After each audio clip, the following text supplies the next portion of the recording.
धर्म ध्वजा पर अंकित कोविदार वृक्ष। यह कोविदार वृक्ष इस बात का उदाहरण है कि जब हम अपनी जड़ों से कट जाते हैं तो हमारा वैभव इतिहास के पन्नों में दब जाता है। जब भरत अपनी सेना के साथ चित्रकूट पहुंचे तो लक्ष्मण ने दूर से ही अयोध्या की सेना को पहचान लिया। ये कैसे हुआ, इसका वर्णन वाल्मीकि जी ने किया है। और वाल्मीकि जी ने क्या वर्णन किया है?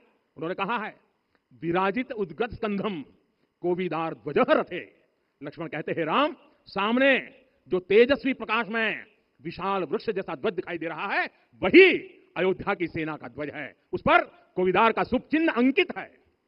साथियों, आज जब राम मंदिर के प्रांगण में कोविदार फिर से प्रतिष्ठित हो रहा है, यह केवल एक वृक्ष की वापसी नहीं है, यह हमारी स्मृति की वापसी है, हमारी अस्मिता का पुनर्जागरण है, हमारी स्वाभिमानी सभ्यता का पुनः उद्घोष है।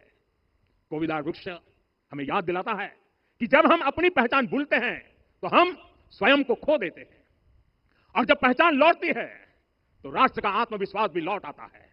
और इसलिए मैं कहता हूं, देश को आगे बढ़ना है तो अपनी विरासत पर गर्व करना होगा। साथियों, अपनी विरासत पर गर्व के साथ साथ एक और बात भी महत्वपूर्ण है, और वो है गुलामी की मानसिकता से पूरी तरह मुक्ति। आज से 190 साल पहले साल 1835 में 1835 में मैकाले नाम के एक अंग्रेज ने भारत को अपनी जड़ों से उखाड़ने के बीज बोए थे। मैकाले ने भारत में मानसिक गुलामी की नींव रखी थी। 10 साल बाद यानी 2035 में उस अपवित्र घटना को 200 वर्ष पूरे हो रहे हैं।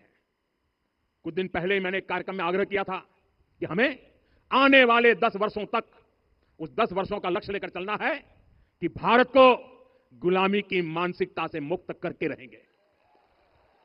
साथियों, सबसे बड़ा दुर्भाग्य यह है कि मैकाले ने जो कुछ सोचा था उसका प्रभाव कहीं व्यापक हुआ।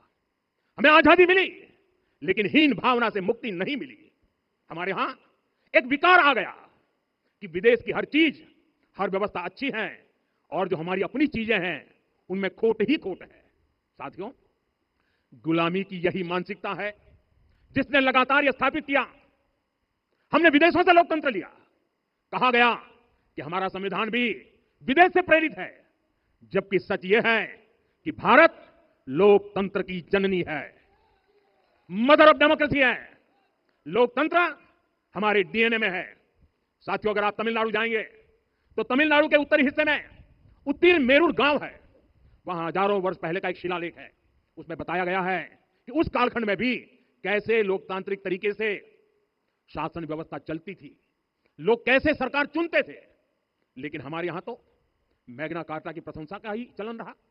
हमारे यहां भगवान बसवन्ना, उनके अनुभव मंटपा की जानकारी भी सीमित रखी गई। अनुभव मंटपा यानी जहां सामाजिक, धार्मिक और आर्थिक विषयों पर सार्वजनिक बहस होती थी, जहां सामूहिक सहमति से निर्णय लिए जाते थे। लेकिन गुलामी की मानसिकता के कारण इस भारत की कितनी ही पीढ़ियों को इस जानकारी से भी वंचित रखा गया। साथियों, हमारी व्यवस्था के हर कोने में गुलामी की इस मानसिकता ने डेरा डाला हुआ था। अब याद करिए, भारतीय नौसेना का ध्वज सदियों तक उस ध्वज पर ऐसे प्रतीक बने रहे जिनका हमारी सभ्यता, हमारी शक्ति, हमारी विरासत से कोई संबंध नहीं था। अब हमने नौसेना के ध्वज से गुलामी के हर प्रतीक को हटाया है। हमने छत्रपति शिवाजी महाराज की विरासत को स्थापित किया है। और यह सिर्फ एक डिजाइन में बदलाव नहीं हुआ, यह मानसिकता बदलने का क्षण था। यह वो घोषणा थी कि भारत अब अपनी शक्ति अपने प्रतीकों से परिभाषित करेगा, न कि किसी और की विरासत से। और साथियों, यही परिवर्तन आज अयोध्या में भी दिख रहा है। साथियों, यह गुलामी की मानसिकता ही है जितने इतने वर्षों तक रामत्व को नकारा है। भगवान राम अपने आप में एक वैल्यू सिस्टम है। ओरछा के राजा राम से लेकर रामेश्वरम के भक्त राम तक, और शबरी के प्रभु राम से लेकर मिथिला के पाहुन राम जी तक, भारत के हर घर में, हर भारतीय के मन में और भारतवर्ष के हर कण कण में राम है। लेकिन गुलामी की मानसिकता इतनी हावी हो गई कि प्रभु राम को भी काल्पनिक घोषित किया जाने लगा। साथियों, अगर हम ठान ले अगले 10 साल में मानसिक गुलामी से पूरी तरह मुक्ति पा लेंगे। और तब जाकर के ऐसी ज्वाला प्रज्वलित होगी, ऐसा आत्मविश्वास बढ़ेगा कि 2047 तक विकसित भारत का सपना पूरा होने से भारत को कोई रोक नहीं पाएगा।